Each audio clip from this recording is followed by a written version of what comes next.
Olá, queridos amigos y amigas. En el episodio de hoy de ANN de Vocaciones les mostraremos una acción solidaria ligada al nuevo coronavirus.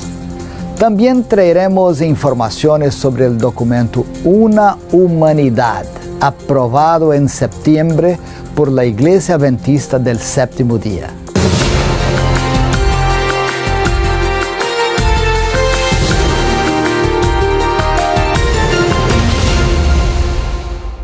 En medio a la pandemia del nuevo coronavirus, los fieles adventistas en Sudáfrica satisfacen las necesidades básicas de una comunidad. À medida que a pandemia do coronavírus continua com milhões de pessoas paralisadas em todo o mundo, muitas famílias enfrentam incertidumbres sobre sua próxima comida. Impactada por la situação destas famílias que vivem na miséria, a hermana Linda Wembinga mobilizou os membros da sede adventista em Sudáfrica, quienes compraram comidas para decenas de famílias.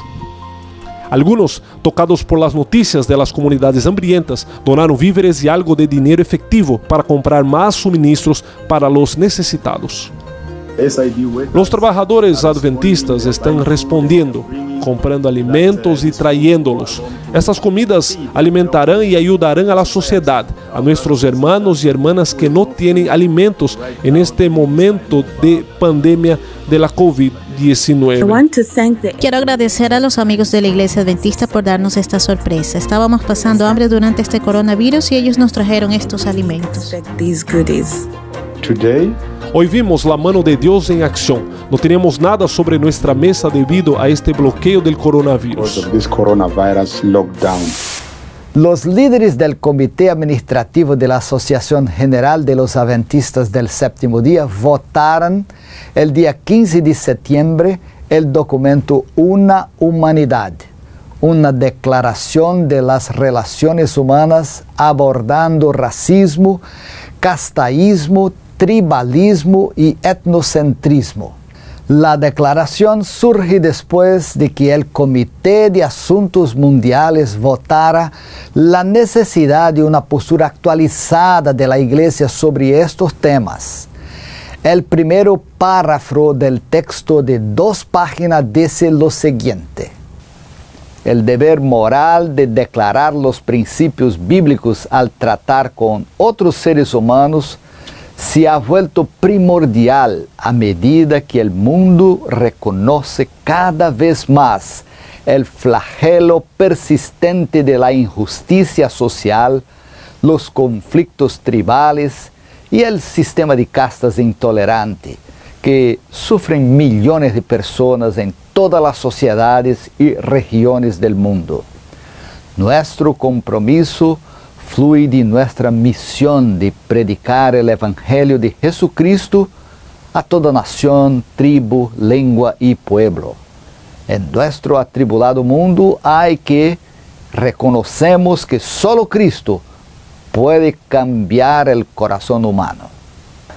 Gannon Diop, director mundial de Asuntos Públicos y Libertad Religiosa de la Iglesia Adventista, habló sobre ¿por qué esta declaración es tan importante hoy en el contexto de la creciente conciencia mundial sobre la pandemia del racismo? Él dijo: está en el ADN de la Iglesia Adventista del Séptimo Día el concepto de igualdad, porque estamos entre aquellos que creen en la creación. Solo hay una humanidad y el racismo es la negación de la dignidad humana de una persona criada a imagen de Dios. El desafío para todos los adventistas es vivir según es ideal. God had a plan for the human family. Dios tenía un plan para la familia humana, plan eterno de compañerismo y amor entre seres humanos creados a imagen de Dios. Pero este plan se rompió a causa del pecado debido a la desconfianza en Dios. Por eso es tan importante la fe y la confianza en Dios.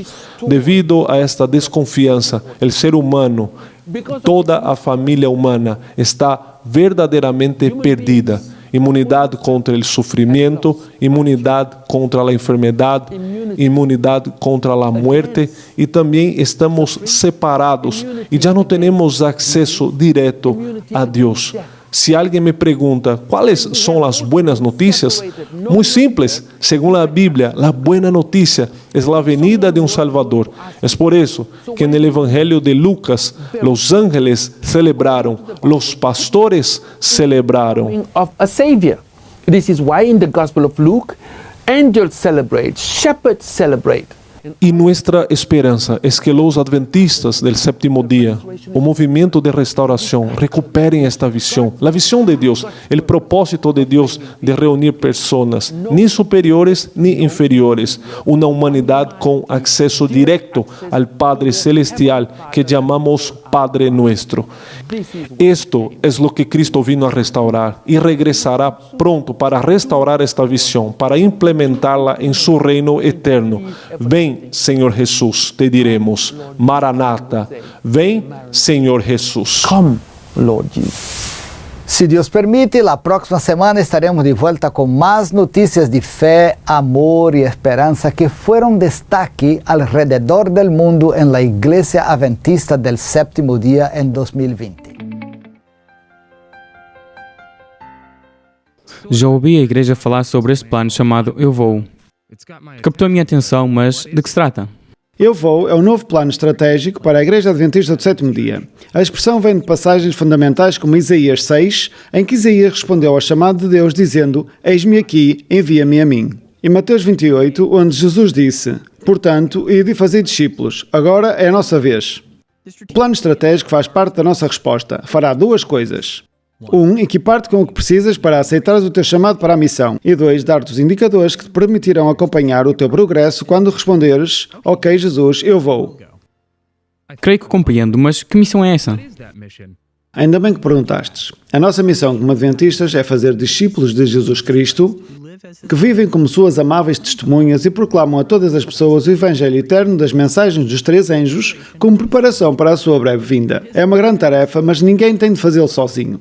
Temos um enorme sistema de apoio de mais de 21 milhões de membros, em mais de 160 mil congregações em todo o mundo. Uau, são muitos membros.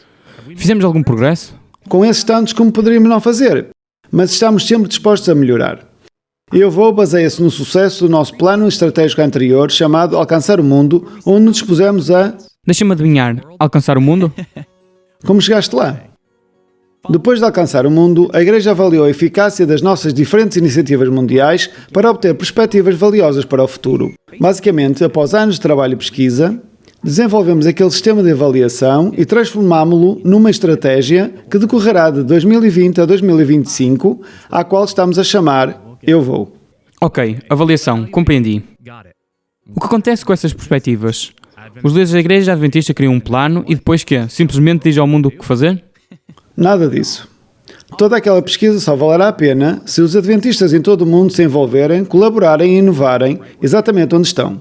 E Eu Vou não é para vos dizer o que fazer, é para vos ajudar a prosseguir com aquilo que Deus já colocou no vosso coração. Cada influência espiritual precisa de apoio para ter sucesso, e a Igreja quer proporcionar isso. E eu gosto da ideia de ter apoio. Então, como é que isso funciona?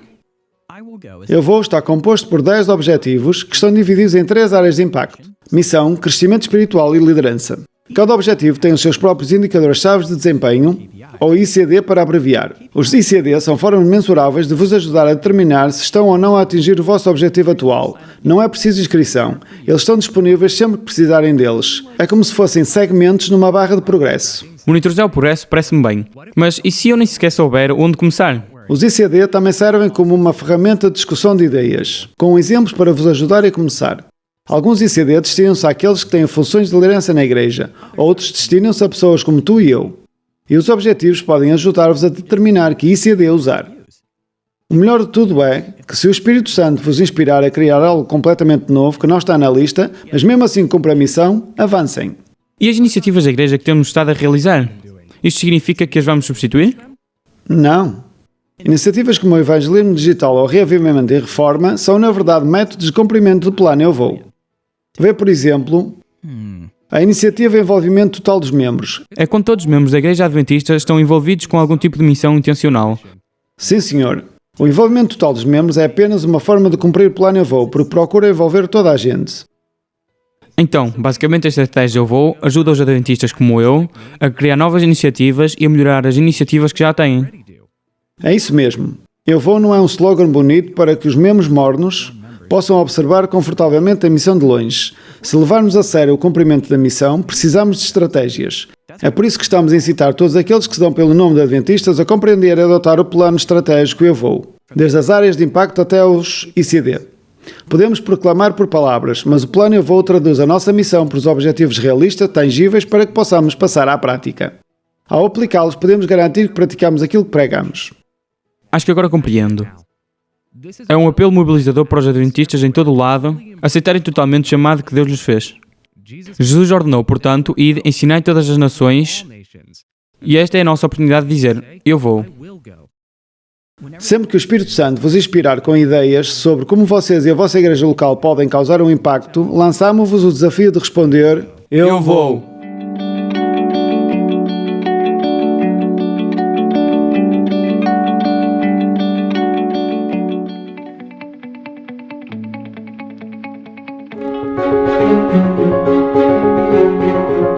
Ouvimos falar que o stress mata, mas já ouviu falar no burnout? A Organização Mundial de Saúde define burnout como sendo um estado de esgotamento físico e mental causado pelo exercício de uma atividade profissional. O Centro de Vida Saudável Vita Salus realizará um programa sobre stress e burnout de 3 a 7 de fevereiro. Venha descansar e aprender sobre como lidar com estas duas situações que tanto nos afligem. Para mais informações, liga para o número 239-098-747 ou inscreva-se pelo e-mail info@vitasalus.org. O Miguel tem 6 anos e sofre de uma doença rara, a síndrome mielodisplásica. Existe esperança? Sim, através de um transplante de medula óssea, mas para isso é preciso encontrar um dador compatível. Se tem entre 18 e 45 anos e com uma simples análise de sangue, candidata-se a salvar uma vida. Não é esse o objetivo da nossa existência? Saiba mais em www.apcl.pt ou ligue para 21 34 222 04. Se ainda não é subscritor da newsletter da Publicadora Servir, aproveite o QR Code que aparece na imagem do seu ecrã e usufrua de todas as novidades de leitura que a Publicadora Servir tem para si em 2021. Não perca tempo, partilhe com os seus amigos e seja um embaixador da Publicadora Servir nas redes sociais. Para muitos, ser vegetariano tornou-se uma opção de vida com excelentes resultados para a saúde. Mas será que podemos fazer uma transição para um regime mais vegetariano de forma saudável e agradável? No Centro de Vida Saudável Vita Salus poderá ter aulas práticas e teóricas, exercício físico e um ambiente super agradável para viver uma experiência vegetariana de 3 dias, de 14 a 16 de fevereiro, e namore-se pela cozinha vegetariana. Para mais informações, ligue para o 239-098-747 ou envie um e-mail para info@vitasalus.org. Se está em casa com um resultado positivo para a Covid-19 e a sofrer com os sintomas desta doença, experimente telefonar para este número, 239-098-747.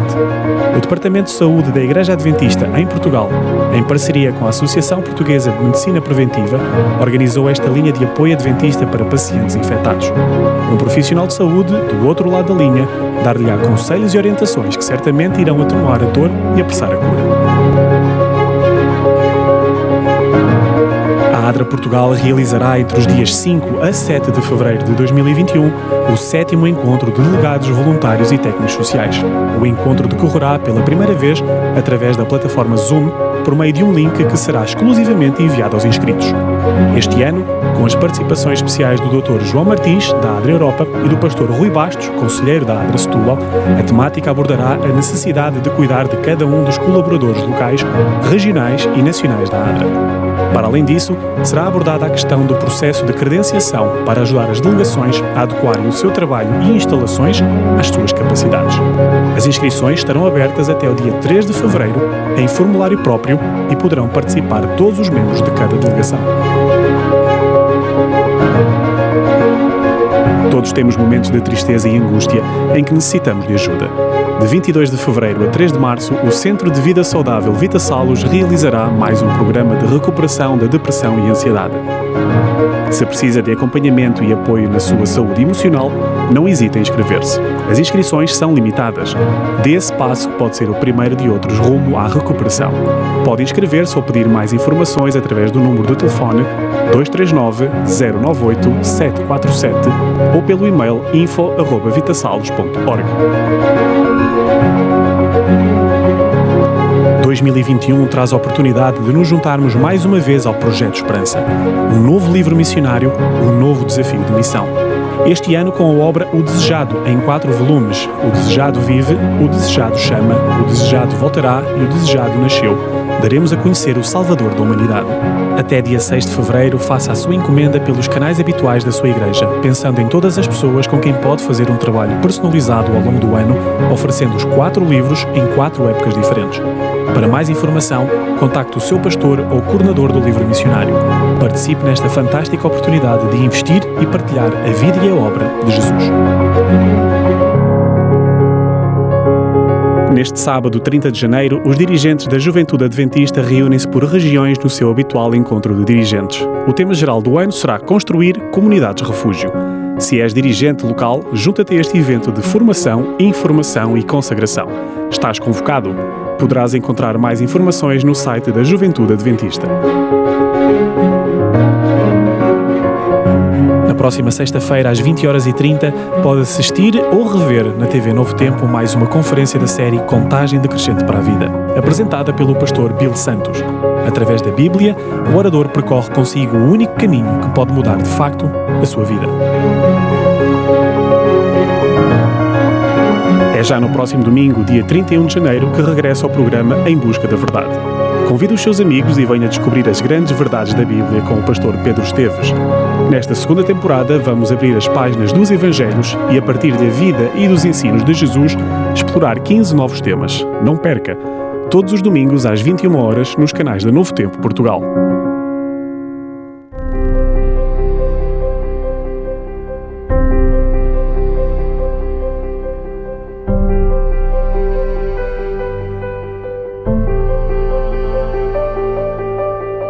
O Livro Missionário é um projeto para continuar.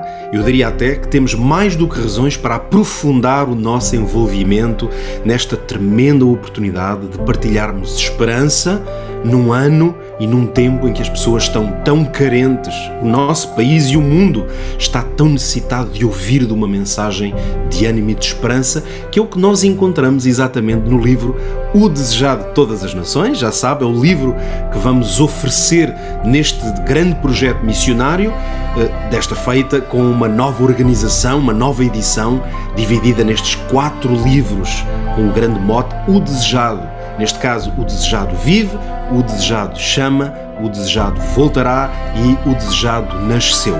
Por isso, com algumas alterações e ajustes, claro, o irmão Artur Guimarães já vai explicar isso, mas não tenha dúvidas, o projeto Livro Missionário é para continuar e vamos querer encher muitos milhares de lares com esta magnífica mensagem.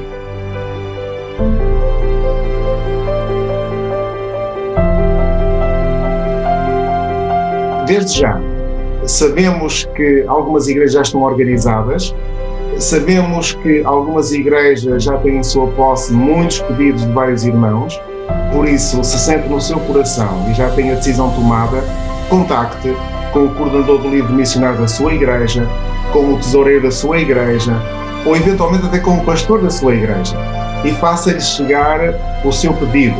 Inclusive, houve até igrejas que criaram um pedido online, onde isso também pode ser feito através dessa forma. Por isso a igreja tem encontrado os meios de forma a que todos nós, desde já, possamos continuar a fazer o nosso pedido. De qualquer modo, gostaria de realçar o seguinte: nem todos os irmãos têm acesso a estes métodos, nem todos os irmãos desejam fazer desta forma. Por isso, quando as nossas igrejas reabrirem, nós vamos continuar com o projeto. No início, nós tínhamos como data limite para este projeto o dia 6 de fevereiro, mas nós tencionamos, depois de a igreja reabrir, ter mais alguns sábados para que os irmãos possam definitivamente fazer os seus pedidos.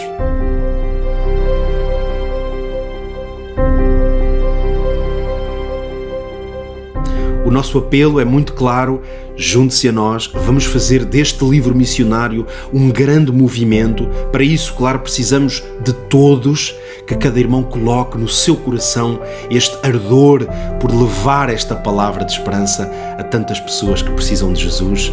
Por isso, vamos fazer de 2021 o ano do desejado. O Senhor chama-nos a servi-lo. Sem dúvida que este projeto é um apoio, diria um meio, para poder responder ao apelo que o Senhor nos faz. Por isso, o nosso desafio é que se envolva. Pense e ore desde já pelas pessoas a quem vai entregar estes livros. Deus espera por si, Deus espera por cada um de nós.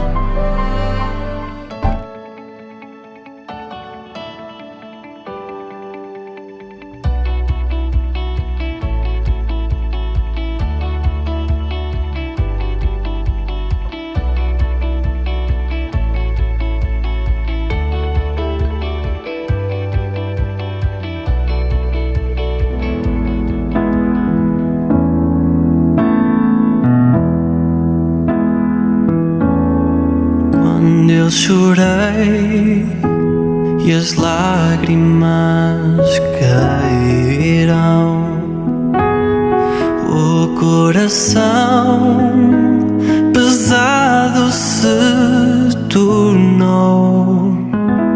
Fiquei ali sozinho no silêncio. Jesus chegou e então me abraçou. O seu amor levou-me até às montanhas, me fez voar planando pelo ar.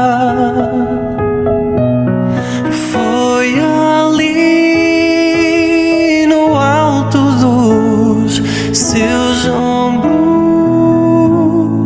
que eu aprendi, sou forte para lutar.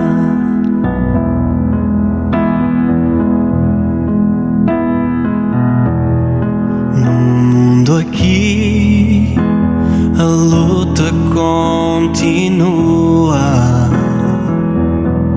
São corações cansados de chorar, mas quando estou contigo eu fecho os olhos, eu posso ver o céu a me esperar.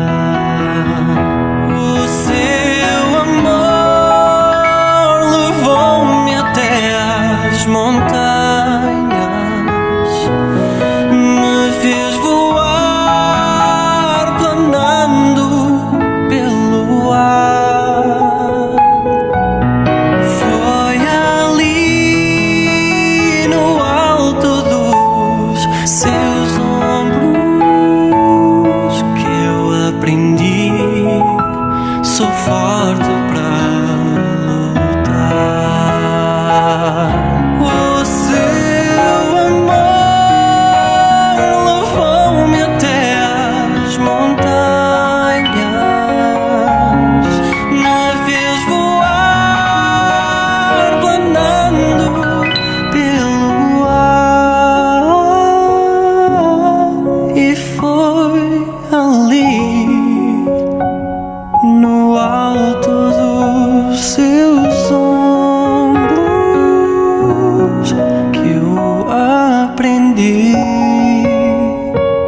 Sou forte para lutar.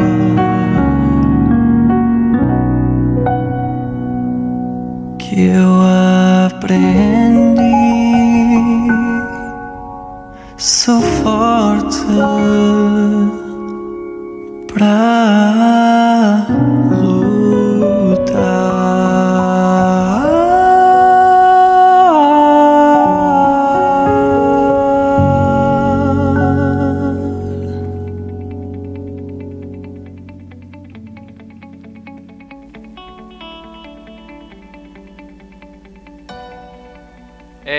prazer poder estar convosco através das novas plataformas, das plataformas digitais, visto que não podemos estar aqui reunidos.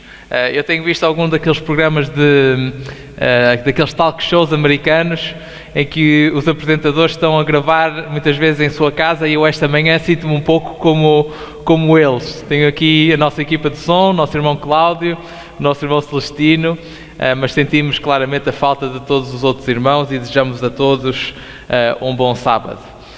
Antes de nós iniciarmos o nosso sermão, eu gostava que pudéssemos tomar 2 minutinhos apenas para fazermos uma oração por todas aquelas pessoas que estão a sofrer neste momento devido à situação pandémica que vivemos e que se encontra, como sabem, fora de controlo no nosso país neste preciso momento.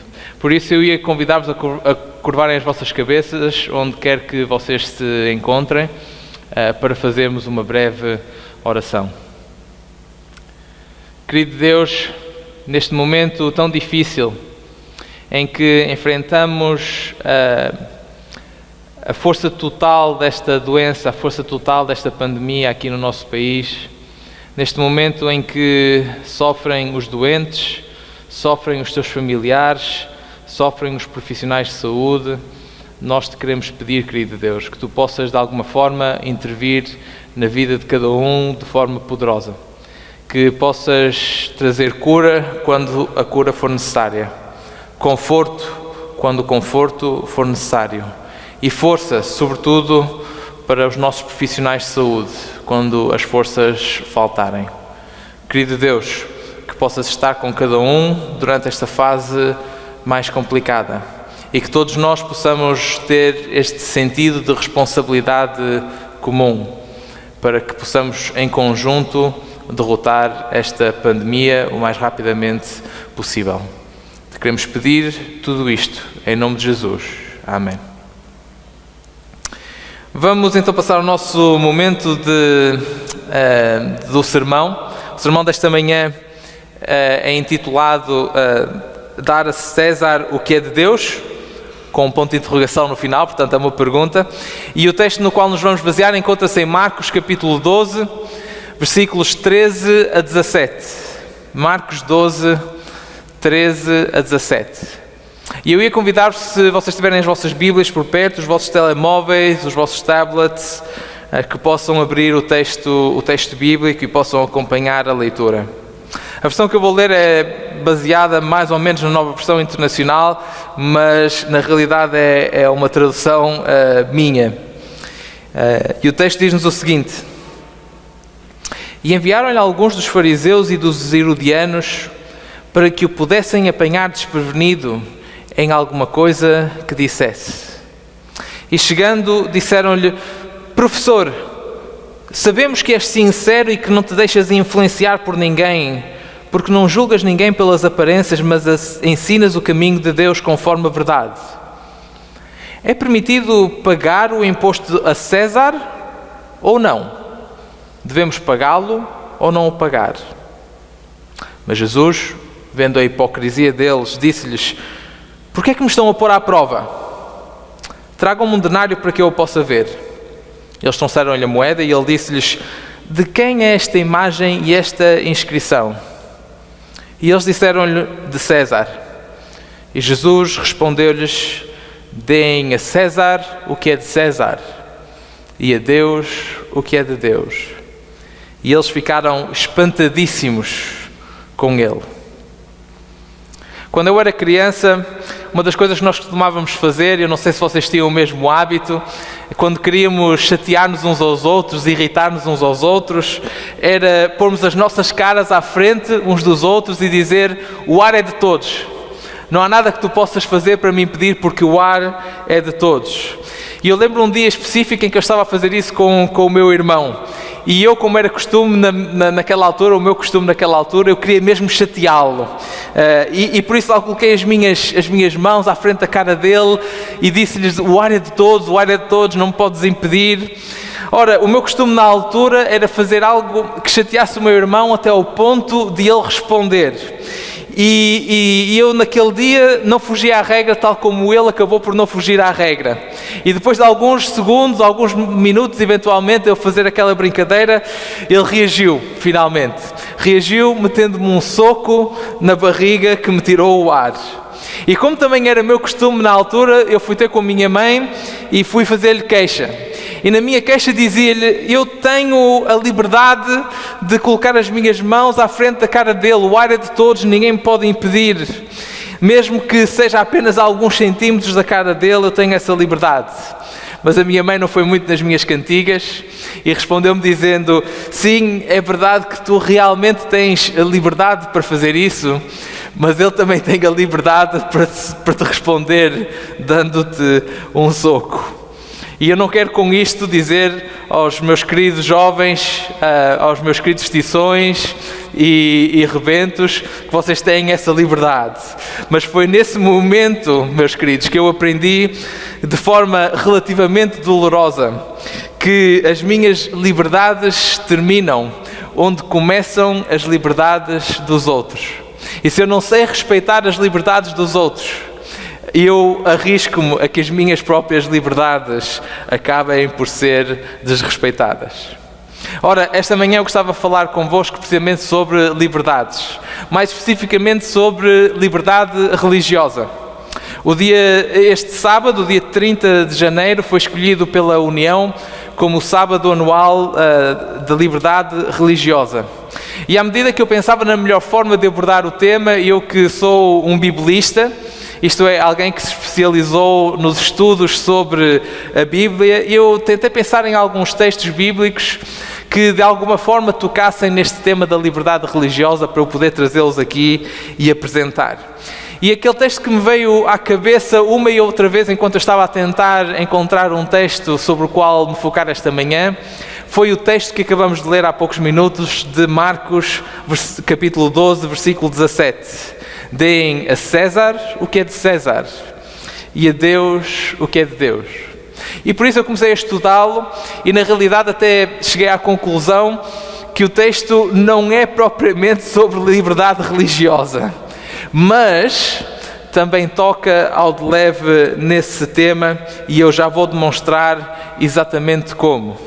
Mas eu gostava de começar precisamente por falar-vos acerca do ponto principal da história e porque é que este texto não é única e exclusivamente acerca de liberdade religiosa. Logo no início da passagem que lemos, no versículo 13, nós lemos que foram enviados a Jesus alguns dos fariseus e dos herodianos para que o pudessem apanhar desprevenido em alguma coisa que disseste. Esta passagem aparece no contexto de toda uma série de discussões entre Jesus e as autoridades daquele dia, após a chegada de Jesus a Jerusalém no final do Evangelho de Marcos. E a pergunta que estes fariseus e herodianos colocam a Jesus constitui realmente uma armadilha bem montada para tentar apanhar Jesus. Professor, dizem eles, é permitido pagar o imposto a César ou não? Devemos pagá-lo ou não o pagar? Quando nós lemos esta pergunta hoje em dia, devemos ter em mente algo que o texto não nos explica, pelo menos de forma explícita, que é o contexto histórico no qual esta pergunta foi colocada a Jesus. Após o censo de Quirino, aquele censo que é mencionado no início do Evangelho de Lucas e que enquadra o nascimento de Cristo, deu-se uma revolta na Judeia, liderada por um homem chamado Judas, o Galileu. Uma revolta que acabou por estar na base do surgimento daquela facção que nós ouvimos falar muitas vezes no Novo Testamento, mas sobretudo nos Evangelhos, que é a facção dos zelotes, e da qual supostamente fariam parte alguns dos seguidores mais próximos de Jesus. O censo tinha sido levado a cabo precisamente com o propósito de instaurar um imposto romano sobre a província da Judeia. E o tal Judas, o Galileu, o líder da revolta, ele achava que os judeus não deviam pagar esse imposto. Ora, é precisamente esse imposto que é mencionado aqui na pergunta que é colocada a Jesus. E isso, como é lógico, torna a armadilha mais evidente para nós quando nós realmente temos o contexto histórico em mente ao lermos este texto. Se Jesus responder que sim, Arrisca-se a alienar alguns dos seus seguidores mais próximos, eventualmente incluindo até um dos 12 do círculo mais próximo de Jesus, de seu nome Simão o Zelote. Por outro lado, se Jesus responder que não, eu creio que as consequências, as potenciais consequências dessa resposta são ainda mais evidentes. Os seus inimigos usariam isso para acusar Jesus de ser mais um homem galileu que se estava a revoltar contra o imposto que tinha sido instituído pelo Império Romano. E assim teriam a base para pedir a eventual prisão de Jesus ou até, eventualmente, no último caso, a sua execução. E por isso, quando nos voltamos para Jesus para ver o que é que o professor vai dizer, o que é que o professor vai responder a esta pergunta, há uma certa tensão no ar, porque os fariseus e os herodianos parecem realmente ter conseguido colocá-lo entre a espada e a parede. Mas quando ele abre a boca, a sua resposta nem é sim, nem é não. Deem a César o que é de César e a Deus o que é de Deus. E esta resposta parece não só deixar os seus interlocutores admirados, mas para lá de admirados. É esse o significado da palavra grega que é traduzida nas nossas Bíblias como admirados ou espantados. Para lá de admirados. E este, meus amigos e minhas amigas, é precisamente o ponto principal da história. Quando confrontado com uma pergunta que lhe foi colocada com uma armadilha bem montada, Jesus consegue escapar dessa armadilha e deixar aqueles que ali estavam presentes para além de admirados com a sua resposta, porque realmente tinha conseguido evitar a armadilha que lhe tinha sido montada. Mas perguntam-se vocês, Pastor João, se este é o ponto principal da história, então porquê é que o Pastor João foi buscar este texto para nos falar sobre liberdade religiosa? Parte dessa resposta é porque o Pastor João é muito especial, mas a outra parte da resposta é porque eu creio que este texto realmente toca ao de leve noutros dois aspectos que são importantes para a nossa compreensão do que é a liberdade religiosa. O primeiro aspecto é precisamente a natureza da relação entre os reinos deste mundo e o reino de Deus. E o segundo aspecto é uma pequena lição acerca de como viver essa relação, como é que ela se vive na prática no nosso dia-a-dia. Vamos rapidamente ao primeiro aspecto. Se é verdade que Jesus deixou aqueles fariseus e herodianos para lá de espantados com a sua resposta, também é verdade que ele tem deixado muitos outros intérpretes do texto para lá de espantados com a sua resposta ao longo dos últimos 2000 anos. O espanto que eles têm mostrado tem estado sobretudo relacionado com o que é que Jesus queria dizer exatamente com a frase a César o que é de César e a Deus o que é de Deus. Há sobretudo três correntes de pensamento que eu vou aqui referir brevemente. Em primeiro lugar temos os exclusivistas. Os exclusivistas acreditam que aquilo que Jesus queria dizer era que ou obedecemos a César ou obedecemos a Deus. Não há ali um meio termo. Mas a maneira como eles chegam a essa conclusão é demasiado rebuscada para mim e a interpretação não me parece muito fiável. Depois temos os complementaristas, aqueles que dizem que a obediência a César implica a obediência a Deus e vice-versa. No fundo, uma obriga a outra. Por isso, se nós desobedecermos a César, também estamos a desobedecer a Deus. Mas aquilo que me preocupa nessa corrente de interpretação é o facto de estar ligado sobretudo ao trabalho de académicos alemães da primeira metade do século XX. E no fundo a ideia que parece transmitir é de uma obediência total ao Estado, mesmo que o Estado enverede por atos tão criminosos como aqueles que nós sabemos que aconteceram por lá naquela altura.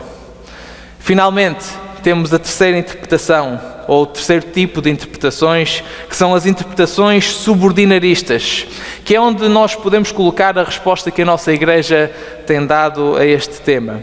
Estas interpretações defendem que devemos obedecer ao Estado até ao momento em que as leis do Estado vão contra as leis de Deus. Esta parece-me que é a interpretação mais equilibrada. E para além de ser a mais equilibrada, parece-me que é aquela que mais parece promover um princípio que eu acredito é fundamental para que nós possamos realmente ter liberdade religiosa. Um princípio que, no que toca à teologia cristã, foi claramente retirado desta passagem. E esse princípio é o princípio da separação entre Estado e Igreja. Porque se por um lado nós fôssemos por uma interpretação complementarista, as duas coisas acabavam por se misturar uma com a outra. As duas entidades eram iguais. A obediência a uma entidade significaria obediência a outra, e por isso não havia separação entre Estado e Igreja. Por outro lado, se fôssemos por uma interpretação exclusivista, isso significaria não só a separação completa das duas entidades, mas parece-me que também significa que a rejeição da autoridade de uma ou de outra entidade. E por isso é uma interpretação que acaba por rejeitar um paradigma onde as duas entidades possam existir de forma paralela, que possam coexistir. No fundo, é uma interpretação que poderia levar à ideia de que só podemos dar a César o que é de César, ou então só podemos dar a Deus o que é de Deus. E tudo isto me leva à conclusão que este princípio da separação entre Estado e Igreja está sobretudo ligado ao conceito que encontramos neste terceiro tipo de interpretações, as interpretações subordinaristas. E é também este princípio da separação entre Estado e Igreja que nos leva ao segundo aspecto que eu gostava de mencionar convosco esta manhã. E o segundo aspecto é precisamente o exemplo que Jesus nos deixa neste texto sobre como devemos viver essa separação entre Estado e Igreja na nossa vida do dia-a-dia, num contexto em que as duas entidades coexistem, mas em que existe separação entre elas. E nós podemos ver esse exemplo precisamente naquele momento em que Jesus lhe pede que lhe tragam um denário. E pergunta à multidão: de quem é esta cara e esta inscrição? Na moeda que Jesus tinha na mão, nós sabemos através da arqueologia, estava não só a cara do imperador, mas estava também uma inscrição que dizia Divi Augustus Filius, filho do divino Augusto. Era precisamente esta cara e esta inscrição que tinham estado na origem da revolta que eu mencionei há pouco, liderada pelo tal Judas, o Galileu. Porque apesar da revolta que ele liderou no ano 6 da nossa era, ter sido sobretudo uma revolta política e militar, na sua base estava uma questão teológica. Para Judas, pagar aquele imposto a alguém que se intitulava um ser divino, com aquelas moedas que tinham a sua cara e aquela inscrição, significava não só aceitar o domínio político do Império Romano, mas significava também que estaríamos a pôr em causa a soberania do Deus de Israel. E por isso, quando Jesus pegou naquele denário, ele poderia ter dito, tal como Judas tinha dito algumas décadas antes: esta cara e esta inscrição são blasfémias contra Deus. Os romanos são pagãos. Não podemos viver numa sociedade que permita isto. Temos que acabar com isto já. Mas não foi isso que Jesus disse. A César o que é de César e a Deus o que é de Deus. Eu creio que a resposta que Jesus dá mostra não só que deve haver uma separação entre Estado e Igreja, mas que essa separação se traduz no dia-a-dia na tolerância para com aquelas pessoas que têm crenças diferentes das nossas, por muito erradas que teologicamente elas nos possam parecer. E tendo isto em mente, eu creio que a mensagem que nós retiramos deste texto para este tema da liberdade religiosa é não só que apenas pode haver liberdade religiosa num contexto em que existe separação entre Estado e Igreja, mas também que para que possamos ter liberdade religiosa, temos de saber dar liberdade religiosa aos outros, por muito que teologicamente eles nos possam parecer errados ou por muito que nós discordemos deles. Porque no fundo, a minha liberdade religiosa termina onde a liberdade religiosa dos outros começam. E só quando eu cuido da liberdade religiosa dos outros é que eu posso esperar que alguém cuide da minha liberdade religiosa. Ao supostamente divino César, o que é de César, e ao Deus único de Israel, o que é de Deus. Na sequência da propagação de mentiras sobre o processo eleitoral nas eleições presidenciais americanas, houve toda uma série de respostas por parte das grandes empresas tecnológicas para combater a propagação da desinformação que reinava nestes espaços online. E muitos dos seguidores do antigo presidente dos Estados Unidos deixaram plataformas como o Facebook, o Twitter, o YouTube e foram para plataformas digitais e redes sociais alternativas.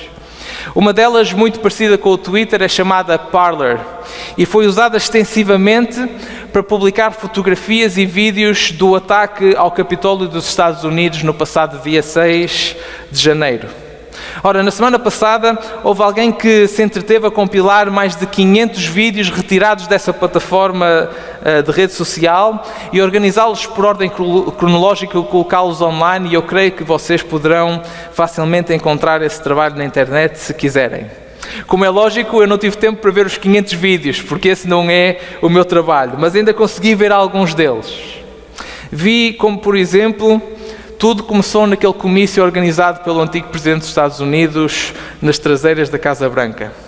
Depois vi como, à medida que as pessoas percorriam Pennsylvania Avenue em direção ao edifício do Capitólio, os ânimos começaram a aquecer. Vi também como, ao chegar às barreiras de segurança, as pessoas não as respeitaram, passaram por cima delas e continuaram em direção ao edifício. Vi ainda como as forças policiais as tentaram impedir sem grande sucesso. E vi também como, finalmente, tudo se transformou numa situação extremamente violenta, à medida que as pessoas invadiam, saqueavam o edifício, tentavam encontrar senadores e representantes e gritavam palavras de ordem tão violentas que eu não me atrevo a repetir aqui. Mas talvez aquilo que me tenha chocado mais foi ver a ligação que muitos daqueles que estavam naquela multidão tinham com o cristianismo. Uma ligação que se pode ver bem quando naquele comício, nas traseiras da Casa Branca, há um determinado momento onde uma bandeira a dizer "Jesus salva" passa à frente da Câmara. Uma ligação que se pode ver bem naquele outro momento em que, quando a multidão finalmente consegue derrotar a resistência policial num dos lados do edifício, alguém segura bem alto uma Bíblia, à medida que gritam palavras de ordem e carregam contra a polícia. Uma ligação que se pode ver bem quando, naquele momento em que já dentro da Câmara do Senado, um terrorista que todos nós vimos, de tronco nu, pele de animal e cornos na cabeça, lidera um momento de oração e todos aqueles presentes seguem-no. E essa ligação, por um lado, é surpreendente, mas por outro lado não é surpreendente de todo.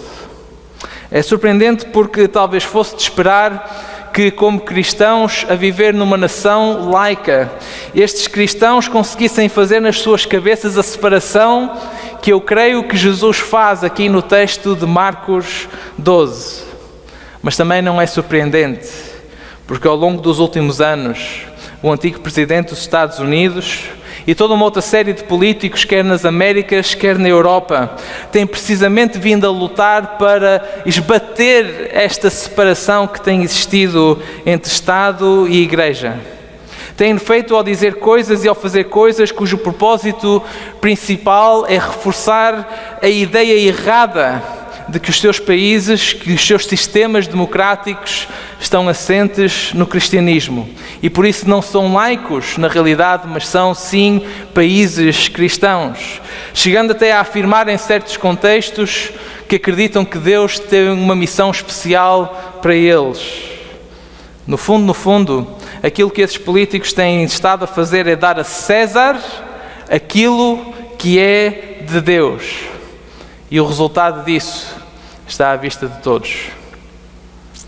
É nestes momentos que eu me lembro das palavras de um teólogo e pastor luterano alemão, de seu nome Martin Niemöller, que eu mencionei na nossa reunião de oração aqui há 2 semanas atrás.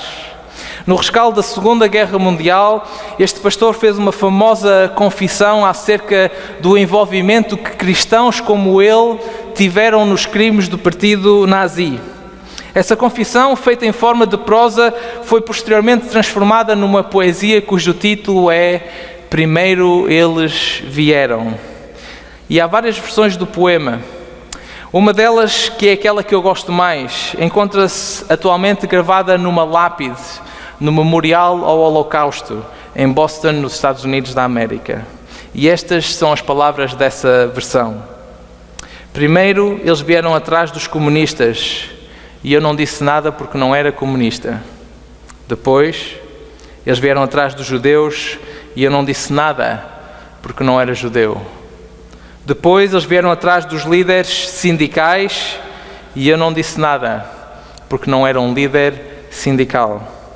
Depois, eles vieram atrás dos católicos, e eu não disse nada porque era protestante. E finalmente, eles vieram atrás de mim, e por essa altura já não restava ninguém para dizer alguma coisa. Meus queridos, nestes momentos que vivemos e em que observamos à nossa volta um esbater daqueles 2 princípios que eu creio que Jesus defende no texto de Marcos que lemos esta manhã, eu creio que temos de seguir o exemplo de Jesus de uma forma ainda mais poderosa. Temos não só de mostrar tolerância para com os outros, não só de respeitar a liberdade religiosa dos outros, mas temos também de lutar ativamente para promover a liberdade religiosa dos outros. Aliás, nesse campo, a nossa igreja tem sido realmente um exemplo por todo o mundo, como ainda há pouco ouvíamos, desde a sua fundação. No que toca à liberdade religiosa, aquilo que nós defendemos é que o nosso Deus é o Deus da liberdade e que qualquer tentativa de deitar abaixo a liberdade religiosa de qualquer membro da nossa sociedade não vem de Deus, mas vem de outro lado. E por isso eu acredito fielmente que o nosso Deus nos chama hoje em dia a defender não só a nossa própria liberdade religiosa, mas também a liberdade religiosa dos outros. Porque quando nós pararmos de lutar pela liberdade religiosa dos outros, arriscamos a que não reste ninguém para lutar pela nossa liberdade religiosa. Ora, neste momento que enfrentamos, eu acredito que esse tipo de respostas passa largamente pela continuidade da defesa da separação entre Estado e Igreja, pela rejeição da ideia de que vivemos num país supostamente cristão e pela aceitação da velha verdade do Estado laico, onde todos estão no mesmo patamar e por estarem no mesmo patamar podem usufruir das liberdades que só uma sociedade democrática nos consegue dar. Noutras palavras, precisamos de lutar como cristãos, como representantes do reino de Deus nesta terra, para que aqueles à nossa volta evitem cair no erro de dar a César o que é de Deus. E por isso, esta manhã, ao terminar este sermão, eu gostava de vos convidar de novo a que possamos seguir o exemplo de Jesus expresso nesta passagem de Marcos 12. Que possamos evitar a falácia da ideia que anda por aí de um país que é sobretudo cristão e não laico. Que lutemos pela separação entre Estado e Igreja e que tratemos todos com a mesma tolerância e respeito que esperamos que os outros nos tratem a nós. Que possamos realmente dar a César o que é de César e a Deus o que é de Deus. Essa é a minha oração esta manhã. Amém.